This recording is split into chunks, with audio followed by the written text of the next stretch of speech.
Hello बच्चों, अब हम करेंगे question 10। The length of diagonal of a rhombus are 16 centimetre and 12 centimetre respectively. Find the length of each of its side. कह रहा है आपको एक रोम्बस गिवन है, इसके डायगोनल आपको गिवन है 16 सेंटीमीटर के हैं और 12 सेंटीमीटर के। उसके बाद आपको लेंथ ऑफ यानी रोम्बस की साइड्स आपको फाइंड करनी है। डायगोनल के वैल्यू आपको गिवन है, रोम्बस की साइड्स आपको फाइंड करनी है। तो सबसे पहले इसको हम डायग्राम के थ्रू समझेंगे। ये हमारा रोम्बस है। क्वेश्चन में बोला इसकी नेमिंग करते हैं ए, बी, सी एंड डी। कह रहा है एक डायगोनल आपका 16 सेंटीमीटर है, दूसरा 12 सेंटीमीटर का है। डायगोनल क्या हुआ? बी डी 16 सेंटीमीटर है, वैल्यू आपको गिवन है। अगर यहाँ इसको हम पॉइंट ओ ले लेते हैं। अब डायगोनल की प्रॉपर्टी आपको पता होगी। डायगोनल रोम्बस के जो डायगोनल होते हैं बाइसेक्ट करते हैं 90 डिग्री पे, 90 डिग्री पे। यानी यहाँ पे अगर एंगल हो, ये सारे एंगल यहाँ पे 90 डिग्री पे बाइसेक्ट कर रहे हैं। बाइसेक्ट इसलिए करते हैं क्योंकि ये प्रॉपर्टी है रोम्बस की। रोम्बस के जो डायगोनल हैं वो 90 डिग्री पे बाइसेक्ट करते हैं। बाइसेक्ट करने का मतलब है बी ओ यानी डी ओ इक्वल हो जाएगा किसके? बी ओ के, एंड ए ओ इक्वल हो जाएगा सी ओ के। ये प्रॉपर्टी है रोम्बस की। तो यह ये प्रॉपर्टी, इसको हम यहाँ पे लिख लेंगे। यहाँ पे लिख लेंगे डायगोनल की वैल्यू क्या गिवन है आपको?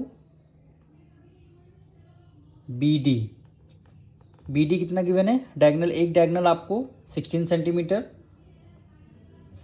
सेंटीमीटर और एक डायगोनल आपको ए सी है, यह आपको 12 सेंटीमीटर आपको गिवन है। दोनों डायगोनल आपको गिवन है। तो दोनों डायगोनल गिवन है। जैसे बी डी की वैल्यू आपको क्या गिवन है? 16। तो 16 का हाफ करेंगे तो क्या हो जाएगी आपकी? 8 सेंटीमीटर आपकी यहाँ से डी ओ होगी, तो 8 सेंटीमीटर आपकी बी ओ होगी। क्यों होगी? क्योंकि प्रॉपर्टी है डायगोनल, रोम्बस के डायगोनल बाइसेक्ट करते हैं 90 डिग्री पे। और बाइसेक्ट करने का मतलब है बी डी इक्वल टू हो जाएगा D O plus B O हो जाएगा। उसके बाद क्या है? ए सी क्या है? 12 सेंटीमीटर है। तो ए ओ की वैल्यू 6 सेंटीमीटर है, तो सी ओ की वैल्यू भी क्या हो जाएगी? 6 सेंटीमीटर हो जाएगी। ये प्रॉपर्टी है।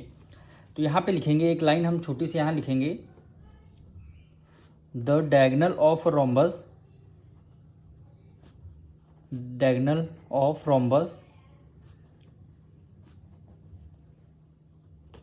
Rhombus bisect each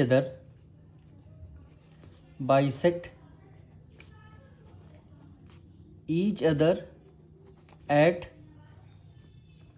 90 degree. यानी 90 डिग्री पे ये रोम्बस क्या करते हैं? बाइसेक्ट करते हैं। जब 90 डिग्री पे बाइसेक्ट करते हैं तो हमारा डी ओ की वैल्यू क्या हो जाएगी? D O equal to 8 centimetre, B O यानी B O equal to 8 centimetre हो जाएगी। इधर ले लीजिए ए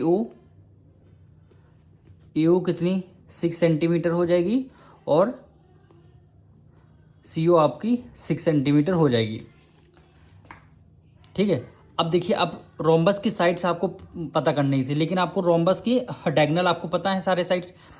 तो ये है एंगल, ये एंगल आपका 90 डिग्री है। तो हम एक ट्रेंगल यहाँ पे, इन ट्रेंगल हम डी ओ सी लेते हैं। इन ट्रेंगल डी ओ सी, और एंगल ओ है आपका 90 डिग्री।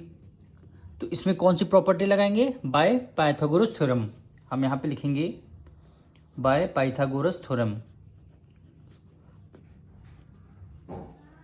Bye Pythagoras theorem.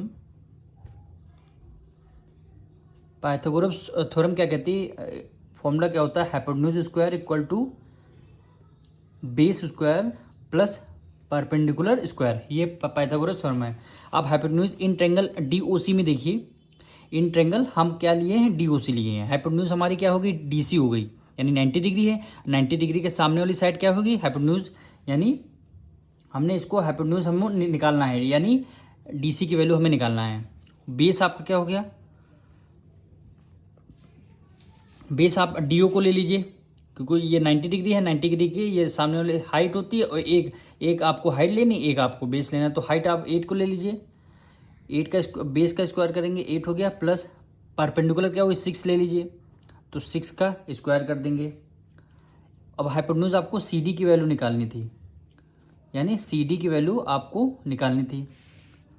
8 8 जा 64 प्लस 6 6 जा क्या हो गया 36 हो गया, इक्वल टू 6 प्लस 4 कितना हो गया 10 हो गया, 9 प्लस 3 10, 9 6 प्लस 3 9, एक क्या हो गया 10 हो गया। ये क्या हो गया सी डी, और इधर इधर से स्क्वायर हटेगा, उधर क्या लग जाएगा अंडर रूट लग जाएगा।